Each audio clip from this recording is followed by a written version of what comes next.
지금 경제는 시간입니다. 최이배 전 의원 옆에 나와 계십니다. 어서 오십시오. 안녕하세요. 네, 뭐가 많네요.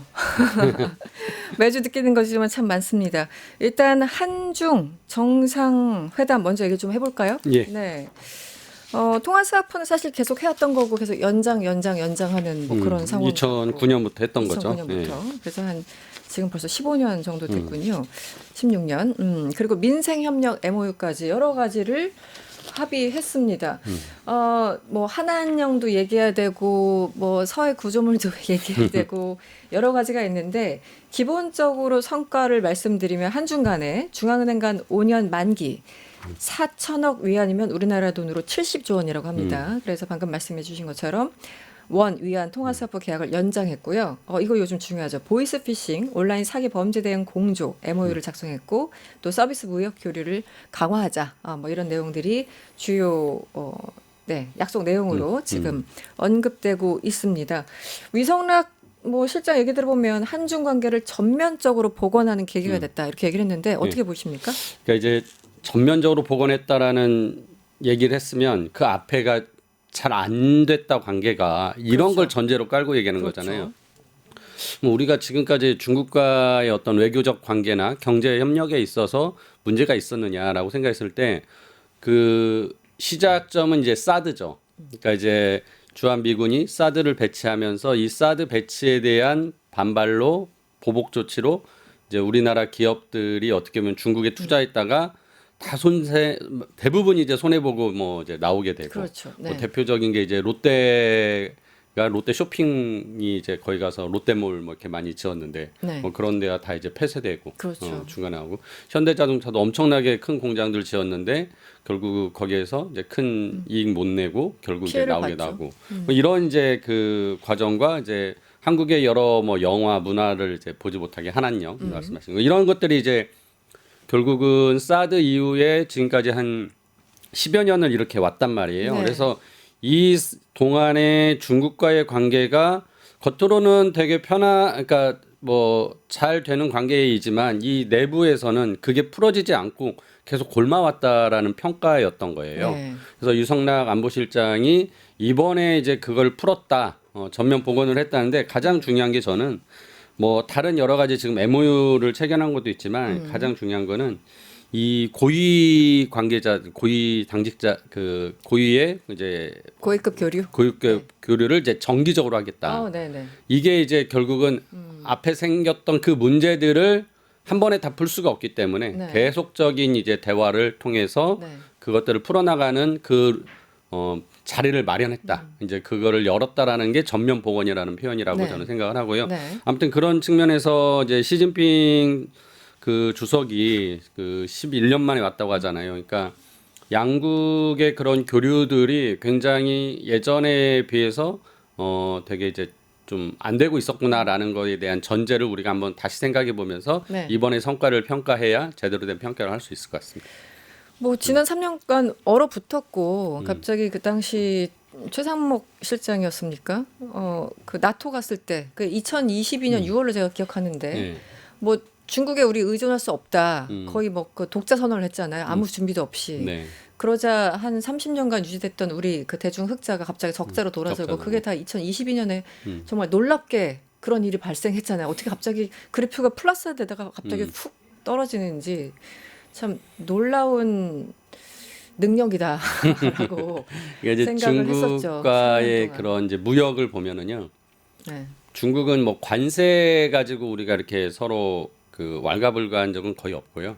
잘 생각해 보시면 뭐 마늘 파동 뭐 이런 것들 있잖아요. 그렇죠. 그러니까 이제 비관세 장벽이라고 하는 거. 네. 그러니까 수입과 수출하는 과정에서 뭔가 이런 네. 뭐 방역에 대한 문제나 뭐 다른 문제로 이제 그 수출이나 이런 것들을 막는 거거든요. 네. 그러니까 이제 이런 부분들이 그동안에 꾸준히 있었던 거예요. 근데 그런 부분들에 대해서 중국은 이제 경제가 급속도로 성장하고 이제 예전같이 뭐 세계의 생산을 담당하고 뭐 이런 이제 역할이 조금씩은 줄어들었기 때문에 이제 그런 변화와 맞춰서 우리도 어떤 교역에 대한 부분에 있어서 더욱더 네. 그 세밀한 어떤 그 논의들이 필요했던 거거든요. 네. 근데 그런 것들이 중단됐던 거고요. 그래서 이번에 이제 나왔던 것 중에 또 하나의 성과가 한중 FTA를 2단계 이제 시행하겠다.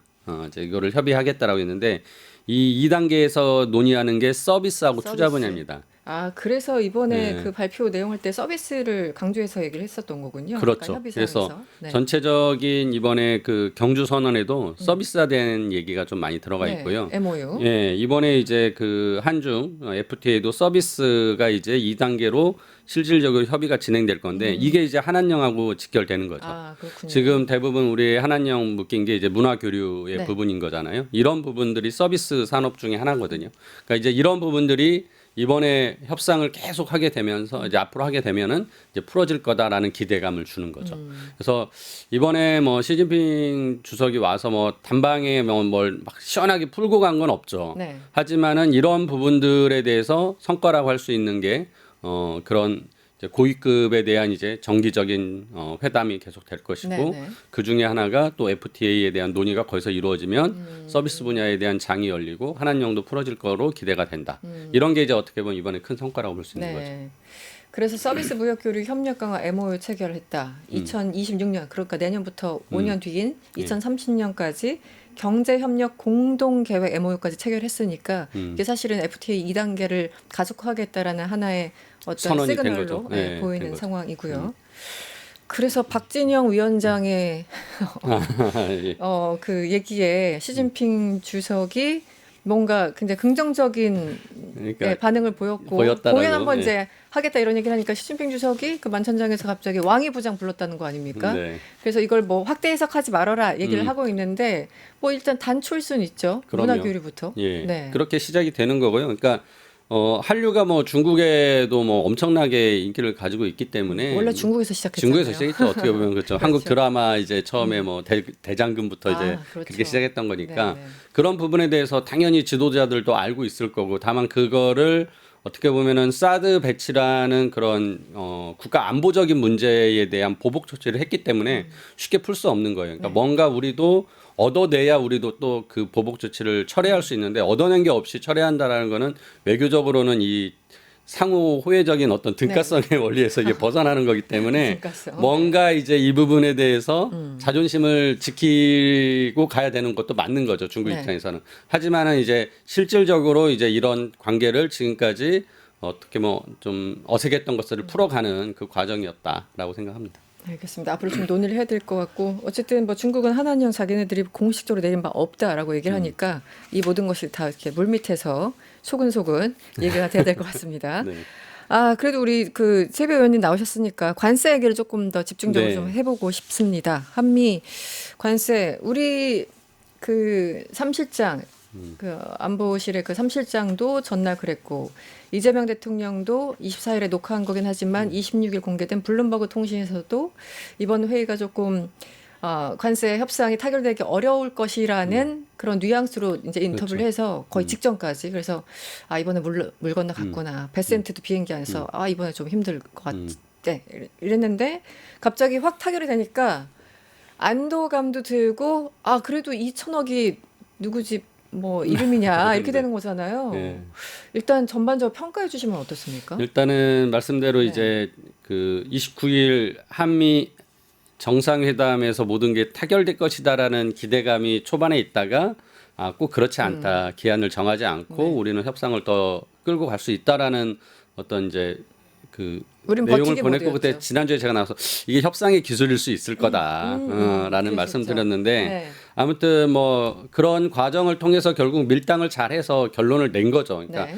결론을 빨리 내야 경제적으로는 불확실성이 사라지고 뭔가 이제 우리도 좀 더 이제 앞을 보고 나갈 수 있는 거니까 네. 지금 이번에 이 전체적인 내용도 솔직히 뭐 이제 선방했다고 할 수 있죠. 우리한테 유리하다라고는 할 수는 없지만 특히나 이제 이 처음의 조건이 너무 악조건이었기 때문에 네. 그걸 벗어나는데 노력하는데 너무 많은 이제 공을 들일 수밖에 없었고 네. 그나마 그래서 선방이라는 표현이고 이제 이거를 일본하고 비교해 보면 정말 우리가 잘했구나라는 생각이 드는 거죠. 그러니까 네. 이거는 상대 평가를 할 수밖에 없는 상황이고 그렇죠. 일본도 뭐 일본 내부에서도 지금 야 우리 한국에 비해서 너무 크게 커진 지금 거 아니야? 잘못됐던 이거 협상 아니냐라고 지금 얘기가 나올 정도니까요. 그래서 그런 조목조목 이제 그 항목들을 보면은 우리가 진짜 선방했다. 정말 우리 그 3실장이 뭐 미국에 계속 들락달락 거리고 특히나 네. 우리 정책실장까지 네. 진짜 미국에 가서 막 협상을 했으니까요. 네. 정말 큰 노력을 했고 크게 고생하셨다라는 그런 말씀 드립니다. 근데 저는 이제 이게 많이 언론에서 언급되지 않는 것 같긴 한데 제가 어저께 다시 한번 그 김용범 정책실장 29일 현지 밤에 이제 브리핑할 때 내용을 봤는데 우리가 마스가 1,500달러가 있는 거고 2,000억 달러가 있고 이 2,000억 달러를 200억 불씩 해서 8년 동안 이제 한다는 거잖아요. 현금. 네, 현금으로. 마스가가 있는데 워딩 중에 이게 있습니다. 이제 마스가는 아무래도 이제 정부 입장에서는 선박금융, 뭐 RG 이게 선수금 환급 보증이라는 어려운 네, 단어가 네. 나오는데 하여튼 선박금융을 하겠다라는 거고 이게 있어요. 앞서 말한 현금 투자 금액, 그러니까 2천억 원. 이 금액이 조선업에 쓰이지 못하는 것도 아니어서 현금 투자 성격이 필요하면 우리 필요에 의해서 2천억 달러 내에서 할 수 있다. 그러니까 마스가라는 건 어떻게 보면 양쪽 윈윈하자고 한 거지 않습니까? 그리고 2천억 원이 있는데 2천억 원 요 현금 다 이 마스가를 제외하고 다른 데 투자해야만 하는 것이 아니라 이 돈도 끌어다가 마스가까지 쓸 수 있다라는 그렇죠. 설명이잖아요. 저는 이 포인트도 굉장히 잘 마련해 놓은 안전장치 중에 하나가 아닌가 싶은데 어떻게 가장 중요한 부분이 이제 투자 결정 방식에 대해서 일본 같은 경우는 이제 투자위원회를 여는데 미국 네. 측, 일본 측 들어와서 같이 협의를 하는데 만일 협의가 잘 안 돼서 결론이 안 나면 네. 미국 대통령이 결정한다 이렇게 하는 거예요. 네네. 근데 이제 대통령이 콜하면 그러니까 거기는 실질적인 권한을 미국 트럼프 대통령이 권한을 가지고 있다라는 걸 아예 못 박아버렸는데 네. 우리는 이제 위원회에서 네. 논의하고 그 한국의 의견이 더 중요하게 이제 반영될 수 있도록 한 부분이고 네. 그 과정에서 지금 말씀하신 것처럼 제가 지난주도 설명드렸지만 이 2천억 달러와 1,500달러를 지금 구분했잖아요. 네. 근데 이 2천억 달러에 대한 투자처를 정하는 부분은 네. 결국 우리가 이제 계속 주장했던 사업적 합리성이 있는 상업적 합리성, 돈이 되는 곳에 투자하겠다라고 했고 네. 그 돈이 되는 곳이 예를 들어서 조선업 쪽이라고 한다면 조선업 쪽에도 할 수 있는 거죠. 그러니까 네. 다 열려 있는 거죠. 우리는 네. 그런 부분에서 이제 그 말씀을 하신 거고요. 네. 그다음에 이제 제가 지금 이번에 보면서 또 트럼프 대통령이 6천억 달러라는 단어를 또 갑자기. 썼어요. 갑자기. 네. 그래서 이게 뭐냐 했는데 지난주에도 말씀 그 트럼프 대통령 숫자에 대해서 좀 이렇게 막 던지는 스타일이시거든요. 네. 그러니까 떠오르는 대로 던진 것 같아요. 근데 부풀리죠. 네, 3,500억 달러가 처음에 논의가 됐고 우리가 8월 달에 네. 이제 그 이재명 대통령이 미국 갈 때 우리 기업인들도 대거 같이 가가지고 갔죠. 네. 한미 비즈니스 라운드 테이블이라고 이제 기업인들끼리 네, 이제 네. 또 그 같이 협의를 하고 투자에 대한 논의를 했는데 그랬죠. 거기서 발표한 돈이 1,500억 달러가 그랬죠. 있습니다. 네. 근데 이 1,500달러에는 또 조선업도 들어가 있어요. 아, 그러니까 이게 이 완전 그러니까 지금 경계가 완전하게 아니라 어떤 매트릭스를 지금 만들지 않아서 어떤 돈이 어디에 어떻게 쓰일까라는 거에 대해서는 지금 정확히 나오진 않을 거고 이거는 정확하게 나올 수가 없어요. 왜냐하면 경제 상황을 봐가면서 네. 기업들은 투자를 하는 거기 때문에 선언적인 얘기들이 있는 거거든요. 그래서 그런 거 합쳐가지고 한 5천억 달러 얘기인데 이제 트럼프 대통령 6천억 달러라고 얘기를 했던 것 같고요. 저도 그래서 이 3,500억 플러스 그 기업들 네. 직접 투자 1,500억 아무리 더해도 5천억인데 네. 왜 6천억이 또 어디서 나온 숫자일까 굉장히 근데 궁금했는데. 또 이것도 5천억이 안 될 수도 있는 거죠. 왜냐하면 네. 그 안에는 조선업이 겹치는 또 겹치는 부분들이 있기 때문에 그래서 이런 부분을 지금 우리가 명확하게 매트릭스로 만들 수는 없고 기업들 입장에서도 이 부분에 대해서는 선언적인 거라고 지금 말씀드릴 네. 수밖에 없는 거고 네. 그래서 지금 이 투자에 대한 금액에서 일단 정부의 부담만 딱 생각하면 네. 현금 투자 2천억 달러를 한다. 그리고 연간 최대 했을 때는 200억 달러까지 갈 수 있다라는 이 부분은 하나만 명확하고 네. 나머지는 다 열려 있다고 봐야 됩니다. 그러니까 마스가 프로젝트도 1,500억 달러라는 게 기업들이 투자하는 건데 지금 우리나라 하나오션이나 뭐 현대중공업이나 이런 데 이제 미국에다가 뭐 조선소를 짓거나 뭐 이런 걸 이제 할 건데 네. 지난번에 말씀드린 거기에 당장 조선소를 줘도 용접할 사람이 없으면 네네, 지금 그렇죠. 투자를 할 수 없는 거고 시기가 뒤로도 밀릴 수도 있는 거거든요. 그래서 이런 기업의 투자에 대한 부분은 강제하기 좀 어려운 부분이 있다라는 건 우리가 전제로 깔고 가고 이 부분은 미국도 너무나 잘할 겁니다. 예, 아시겠지만 그 베스트나 뭐 이런 분들이 다 금융업계에서 네, 또 네, 종사했던 네. 분들이기 헤지펀드들, 때문에 네. 이런 부분에 대해서도 인정을 할 것이라고 생각되고요. 그래서 지금 이런 해부 사항들의 합의의 내용을 지금 이제 팩트 시트라고 해가지고 이제 네. 정확하게 이제 적어야 되는 거잖아요. 그걸 지금 적는 과정이고 그게 완료가 돼야 공개가 될 것 같아요. 네. 예, 아직은 그런 세부적인 내용까지 다 확정짓기에는 내용들이 이번에 너무- 내용이 너무 컸기 때문에 그런데 시간이 좀 걸릴 며칠이, 거다라는 생각이고요. 그래서 이제 계속 뭐 국민의힘 쪽에서는 빨리 뭐 이 MOU에 대한 문건을 내놔라 뭐 지금 이런 걸 요구하는데 네. 예, 그럼 외교적인 과정에서 이제 좀 시간이 걸릴 문제이고요. 뭐 근데 너무 길지는 않을 거고. 예, 그래서 정치적으로는 뭐 그런 좀 뭐 정쟁을 유발하는 발언을 할 수는 있겠지만 좀 외교적인 맥락을 생각한다면 불필요한 또 잡음을 만드는 것 같다는 생각도 들었습니다. 이게 관세라는 게 우리가 그냥 지나가다가 뭔가 이렇게 돈 뺏기는 느낌인 거잖아요. 사실 이제 없던 게 만들어진 거고 만들어졌죠. 없던 감세를 갑자기 만들어 놓고 이거 내리려면 돈 내놔 이거잖아요. 네. 거의 뭐 날강도 같은 수준이죠. 음. 그런데 어쨌든 그러다가 이제 싸워서 얼마나 우리가 덜 뺏겼냐 이제 이런 경쟁하고 있는 건데 일본은 그래서 많이 뺏겼고 우리는 조금 버텼다. 그리고 분할로 뺏긴다. 뭐 이런 느낌이에요. 그런데 뭐 다 좋습니다. 뭐 이게 그렇다 치더라도 이제 장기적으로 돈만 나가는 게 아니라 우리의 어떤 자원, 기술, 인력이 다 빠져나가잖아요. 그렇죠. 그래서 소위 말하는 공동화, 이제 음. 한국 완전 텅텅 비는 거 아니냐. 거기다 공장 짓고, 거기서 그 일자리 만들고. 그래서 이제 지금 관세라는 건 마치 미국 시장에 접근하기 위한 하나의 입장, 뭐 티켓 값이 지금 3,500달러인 건데, 우리가 당장 걱정이에요. 우리 청년 일자리도 그렇고 그럼요. 어떻게 해야 될까요? 그러니까 이제 네. 그 트럼프 대통령이 미국을 위대하게라는 뭐 이제 그 플랜을 가지고서 일기를 했고 또 이게 들어와서 관세를 굉장히 강력한 그거의 수단으로 사용하면서 결국 하고자 하는 게 뭐냐? 미국의 제조업이 사라져가는 것을 다시 부활시키겠다는 거. 그러니까 네. 제조업이 없으면 일자리와 부가가치가 생기지 않는다라는 거는 이번에 이제 그 미국이 그거를 절감하고 그거를 다시 세우겠다라고 한 거예요. 네. 근데 우리나라도 똑같이 제조업 기반의 국가이기 때문에 이 제조업이 사라지면 우리나라가 굉장히 경제적으로는 타격이 심할 거다라는 거를 이미 미국의 선례를 보면서 알고 있기 때문에 우리도 제조업에 대한 강화를 해야 되는 부분이고요. 그래서 진짜 말씀하신 것처럼 지금 미국이 그 제조업을 부활시키기 위해서 한국의 기업들이 진출할 수밖에 없는 상황을 만들었지만 네. 한국 내부에 있는 현재 제조업을 키우기 위한 과정. 네. 근데 그거를 저는 이제 일본이나 대만이 네. 큰 대기업도 많지만 작은 중소기업들이 엄청 많거든요. 네네. 그리고 그거를 이제 강한 중소기업이라고 해서 강소기업이라고 하는데 이게 이제 우리나라에도 큰 전략이 돼야 되는 거죠. 그러니까 과거에서부터 우리가 중소기업을 키우겠다고 하지만 그게 항상 잘 안 돼 왔는데 거의 대기업 의존도가 너무 높았죠. 근데 네. 이제 중소기업에 대한 그 부분이 제대로 돼야 공급망이 만들어지고 대기업도 잘 이렇게 커나갈 수 있기 때문에 이제 대기업의 큰 공장이 해외에 있다면 국내에서는 이것에 대한 공급망, 그러니까 부품이나 소재들을 조달해주는 네. 중소기업들이 강하게 여기 한국에서 뿌리를 내려야 되고 이게 이제 이번에 AI에서 그 보면은 피지컬 AI라는 게 있습니다. 네, 네. 그러니까 피지컬 AI는 AI를 제조업에 어떻게 활용하느냐고 그 제조업에서 우리가 중소기업 같은 경우는 숙련된 노동자들이나 그리고 중소기업이 직접 만든 기계 설비들이 있어요. 네. 이런 게 문서화돼 있지 않아요.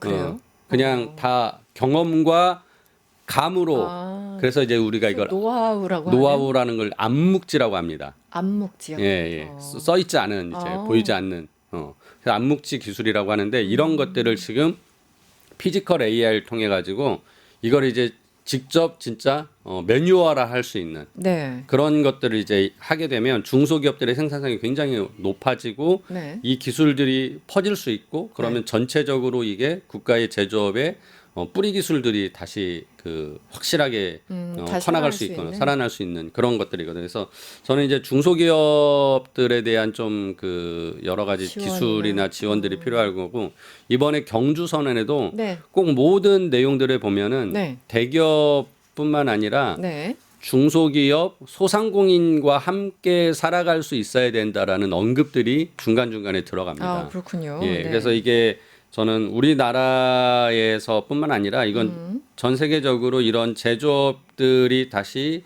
네. 미국에서 이렇게 강하게 일어나면은 네. 다시 세계적인 공급망의 사슬이 재편이 되는 과정에서 네. 우리가 살아갈 수 있는 부분은 부품과 소재 같은 것들을 다시 우리가 제대로 만들어서 미국에 오히려 또 수출하는 길을 열어야 된다라는 네. 생각이고요. 그 과정에서 AI가 또 역할을 할 수 있고 이것은 또 대기업도 같이 함께 상생하는 지원 프로그램들을 같이 만들어가면서 해야 된다는 생각합니다. 그렇군요. 이 경주선언 보면은 그 에이펙 한 23개 정도 돼 있는데 그 7번 항에 지금 말씀하신 게 바로 나와요. 네. 그 여러 이제 노력들로 이제 무역 비용을 낮추고 소상공인, 중소기업의 국경 간 무역 참여를 촉진하는 데 기여함을 인정한다. 그래서 투명성을 제고하자 이렇게 등등 해서 소상공인 들 이제 좀 활성화하자 이런 건데 저는 재밌었던 게 그 앞에 대목이 우리는 투명성 제고 그다음 나오는 단어가 종이 없는 무역이 나와요. 전자상거래 확대하자면서 종이 없는. 여전히 일본만 해도 도장 찍고 있고, 네. 네. 종이가 많이 필요하잖아요. 근데 이제 수출은 특히나 이제 문서화할 때? 문서화하는 것들이 더 많고 그게 있어야 또 은행 금융기관에서 대금을 이제 네, 또 네. 받아서 지급하는 뭐 징빙을 요구하고 뭐 이러다 보니까 그게 이제 굉장히 많은데 서류 작업이 너무 복잡하잖아요. 그래서 이제 우리가 이게 하나의 그 관세 장벽, 그러니까 비관세 장벽 중에 하나인 거예요. 이게 네. 문서 절차가 많아지면은 아. 그만큼 수출의 시간들이 걸리거든요. 그럼요. 그래서 이제 이런 것들을 그러니까 수출을 활성화하기 위해서 이제 그런 무역 활성화를 종이 위해서 이렇게 없는 얘기 든 무역까지. 거죠. 종이 없는이라고. 예. 네. 또 뭐 문건 많이 요구하는 데 있잖아요. 우리는 2장이면 끝날 거면 한 200장 뭐 이렇게 프린트해야 막 이런 데도 그렇죠. 있으니까 예, 뭐 등기부등본부터 막 다 뽑아라고 그렇죠. 하면은 막 진짜 피곤해지죠. 이게 또 종이는 나무니까 네. 기호에도 안 좋고 여러 가지 맥락이 그 종이 없는 무역 한 단어에 들어간 것 같습니다. 그 말씀하신 게 네. 7번인데 17번에도 이제 그런 내용이 아, 있는데요. 그 내용 뭐 같이 있군요. 기업가 정신이나 규제 장벽 제거하고 공급망 네트워크를 강화하는데 이런 과정에서 소상공인 중소기업들 스타트업들이 성장할 수 있도록 해야 된다. 뭐 네네. 이런 그러니까 이제 곳곳에 우리가 그 심어놨네요. 네. 이런 것들 정신을 하여튼 경주 선언에 담아놨습니다. 좋습니다. 좀 이슈로 넘어가 볼까요? 깐부 회동 얘기해 볼까요? 아, 예. 네. 굉장히 참 이례적인 장면이긴 했어요. 네. 그리고 젠슨 황이라는 사람이 굉장히 엔터테이너의 역할도 그러니까 뭔가 그런 기질도 있구나 싶기도 하고 그렇죠. 뭐 굉장히 미국 스타일이죠. 뭐 한마디로. 예. 그 치킨값 한 200만 원 나왔다고 하던데 예. 이게 어떤 의미인지 예. 이 그래픽 처리 장치 26만 장, 음. 뭐 단 만 장이라고 하더라도 이게 왜 필요한 건지 조금 쉬운 언어로 다시 좀 설명해 주시면 어떨까요? 우리가 그 정부 예산안 26년도 정부 예산안 할 때 우리가 AI에 이제 엄청난 투자를 하겠다면서 AI 예산, 뭐 AI 전환을 위한 예산. 그래서 그 중에 이제 그러면서 우리가 10조 원을 쓰겠다라고 정부가 얘기를 했고 네. 그 중에 2조 원이 이 GPU를 사겠다. 그래서 GPU 15,000장을 사는데 2조 1천억 원을 쓰겠다라고 예산에 잡아놨어요. 15,000장인데 2조가 넘어요. 2조 1천억 원을 와, 네. 이제 사겠다고 그때 예산을 잡아놨거든요. 그러니까 네. 정부가 그때 AI를 우리가 정말 제대로 하려면 그러니까 우리의 산업이 AI로 전환이 되려면 가장 먼저 필요한 돈이 10조가 필요한데 그 중에 2조, 무려 2조를 GPU 사는 데 쓰겠다는 거예요. 그러니까 이 GPU가 그만큼 중요하다는 거죠. 네. 그러니까 이제 우리가 뭐 컴퓨터 옛날에 이제 CPU라고 하죠. 네, 네. 예, 중앙 처리 장치. 네. 근데 이제 이 CPU에서 이제 GPU로 이제 발전이 된 건데 네. CPU의 어떤 그 연산에 그러니까 이제 컴퓨터가 계산하고 연산하는 과정에서 이 CPU가 필요한데 이 GPU는 이 CPU를 한마디로 여러 개로 겹쳐 가지고 한 번에 더 많은 복잡한 연산을 해낼 수 있게 만든 거죠. 이제 이거를 엔비디아가 만든 거예요. 네. 그동안에는 게임에 하는 이제 그래픽 처리를 네. 하기 위해서 이 GPU가 그래픽 처리 장치로만 쓰였는데 네. 연산 장치가 아니었거든요. 근데 이것을 이제 정말 기술적으로 개발을 해서 이 GPU의 기능을 CPU에 담아 가지고 CPU가 GPU처럼 그러니까 색깔이 굉장히 많은 색이 나오잖아요. 네, 네, 그래픽에. 네. 이 그래픽 하나가 이 하나의 반도체에서 색깔을 많이 만들어낸다고 생각하면 빨주노프처럼 7장이 필요한데 네. 이거를 이제 하나로 이제 압축을 해가지고 하나에서 7개의 색깔이 같이 나와 버리는 네, 거죠. 동시에. 그러니까 엄청나게 속도가 빨라지고 연산이 빨라졌다는 어. 얘기예요. 이 GPU가 어. 이거를 이제 연산 장치로 이제 사용을 하면서 네. 우리가 지금 AI가 가능해진 거죠. 네. 그래서 이제 이거를 확보하는데 엄청난 필요가 있다고 해서 정부도 그 2조 원을 들여서 15,000장 사기로 했는데 이번에 젠슨왕이 와서 26만 장을 한국에 물론 주겠다. 2030년까지긴 하죠. 그렇죠. 예, 예. 네네. 단계적으로 그리고 이제 정부에도 5만 장. 네. 그리고 이제 정부가 삼성, SK, 현대차에 5만 장씩 그리고 네이버는 이제 클라우드 또 하는데 필요하니까 6만 장. 6만 장. 표를 주겠다. 그러니까 주겠다는 게 아니라 이제 공급하겠다. 네. 근데 이제 이게 총 그 언론에 보면 14조 원 정도 된다는 거예요. 네, 26만 장에. 네, 아까 정부 같은 건 여담인데 아까 전에 15,000장에 2조 1,000억이면 한 만 장당 1.4조 원 든다고 했는데 네. 시가로 여기 거꾸로 지금 이거 이제 대입하면 어떻게 되는 거죠? 대입하면은 더 싸요, 비싸요? 훨씬 싸죠. 훨씬 싸요. 역시 대량 구입은 싼 거다. 그래서 1+1은 아니지만. 아니 네. 제가 보기에는 그래서 싸게 공급하는 건 아닌 것 같은데 아. 아무튼 그때 예산할 때 좀 우리가 너무 과도하게 계산을 했던 부분인 것 그랬네요. 같고 지금 생각해 네. 보니까 계산해 보니까. 네, 이건 여담인데 아무튼 그렇고 근데 아무튼 이제 엔비디아가 26만 장을 공급하겠다고 하면은 이게 아까 전에 제가 말씀드렸던 우리나라 제조업에 지금 삼성전자, SK, 현대차가 이걸 가지고 가서 얘네 AI를 만드는데 무슨 AI냐면 제조업 AI를 만드는 거죠. 그러니까 현대차는 당연히 자동차를 만드는 과정에서 들어가는 여러 가지 기술을 분석을 해서 AI에 담으면 그 AI가 이제 로봇이 될 수도 있고 네. 어떤 그 제조업 현장에서 직접적으로 쓰이는 그런 이제 기능을 하는 거죠. 네. 그리고 뭐 삼성도 이걸 가지고서 이제 반도체 AI 팩토리를 만들겠다고 그래요. 그러니까 AI 팩토리가 단순하게 데이터 센터로 이렇게 데이터를 저장해 놓는 곳이 아니라 직접 여기는 이제 지능을 가진 팩토리가 AI 팩토리라는 게 그렇게 이제 만든다는 개념인데요. 저장소가 아니라 그 내에서 또 인공지능이 인공지능이 이제 그게 돌아가는 해서 지능을 가진 공장이 생긴다는 거죠. 그래서 거기서 역시 반도체나 우리가 반도체 만들고 했던 이런 제조업에 대한 그 기술이 거기에서 녹아나서 앞으로의 우리의 또 새로운 산업을 만들어낼 수 있을 거다. 뭐 이런 기대감이 있는 거죠. 그래서 제가 이제 계속 강조하는 건 우리가 AI 하면은 그냥 챗GPT나 뭐 지금 우리 쓰는 이런 이제 그 언어를 다량으로 이제 그 축적을 해가지고 여기서 이제 훈련돼서 우리가 물어보면 바로바로 대답해줘 이런 AI만 생각하는데 우리는 이거를 굳이 새로 만들 필요는 없을 것 같아요. 챗 GPT 같은 걸 우리나라가 만들기보다는 우리나라는 이 제조업 분야에 강점을 가지고 있는 부분에서 AI를 만들어서 이거를 다시 우리 제조업에 또 부흥을 위해서 써야 된다 이런 네. 생각을 하고 이번에 그래서 삼성, SK, 네. 현대차가 이렇게 5만 장씩 가지고 간 것을 어떻게 잘 이용하느냐. 네. 그러니까 이제 앞으로의 우리나라의 제조업 AI의 성장이 될 것이냐, 성공할 것이냐에 대한 이제 관건이 될 것 같습니다. 우리 정부 그 이재명 대통령 공약이 5만 장 확보 아니었습니까? 네, 그랬죠. 그런데 그때 국민의힘에서 5만 장은 무슨 말도 안 되는 소리다라고 비판했던 것 같은데 26만 장이 떡하니. 네. 그러니까 정부 식혜회동을 몫으로 지금 통해서 5만 장을 또 하겠다는 확보하겠다고 거예요. 하니까 예, 뭐 아무튼 이제 예산은 들겠지만 아무튼 우리 입장에서는 굉장히, 그동안에 그렇죠. 네, 이게 든든한. 쉽게 확보될 수 없는 부분이었는데 된 거죠. 그래서 뭐 워낙 규모의 차이는 있지만 이렇게 확보가 된다면 우리나라가 확보한 이 GPU가 전 세계 3위 규모. 근데 1위를 봤더니 미국이 2천만 장이고요. 중국이 150만 장이라고 하니까 약간 민망하긴 한데 우리 뭐 국가별 사이즈가 있으니까 그렇죠. 네, 상당히 의미 있는 그런 상황이었습니다. 마지막 짧게 하나만 그냥 뭐 짧게 할 수는 없는데 이미 알려진 상황이었기 때문에 미중 정상회담 트럼프와 시진핑이 만났는데 와 시진핑은 끝까지 안 웃어주더라고요.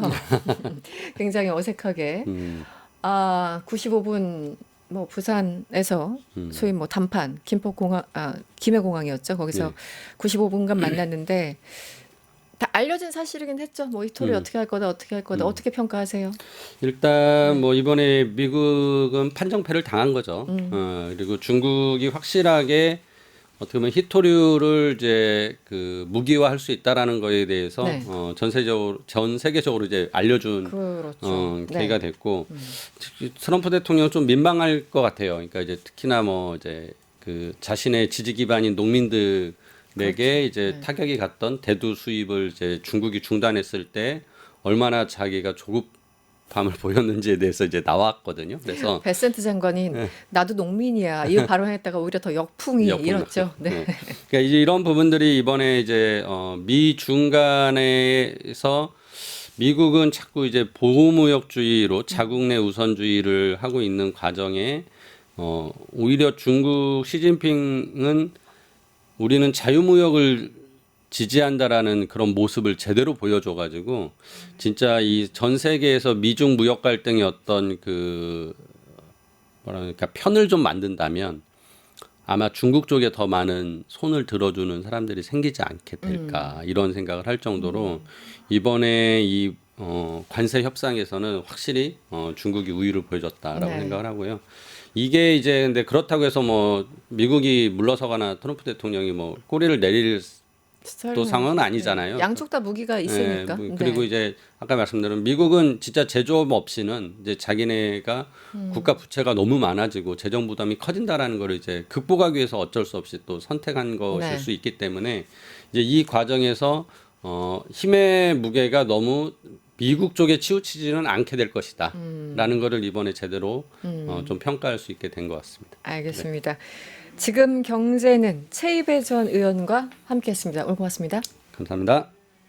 유튜브 구독하고 실시간 채팅과 댓글을 남기시면 매일매일 7,000TTCO를 드립니다. 참여 방법은 통통물 어플을 다운로드하고 회원가입과 로그인을 해주세요. 마이페이지에서 나의 회원 고유 번호를 복사해주세요. 유튜브 구독 후 실시간 채팅이나 댓글창에 고유 번호를 한 번만 입력하면 준비 끝! 지금 유튜브 채팅과 댓글 쓰기 참여하고 실천 TTCO 받아가세요.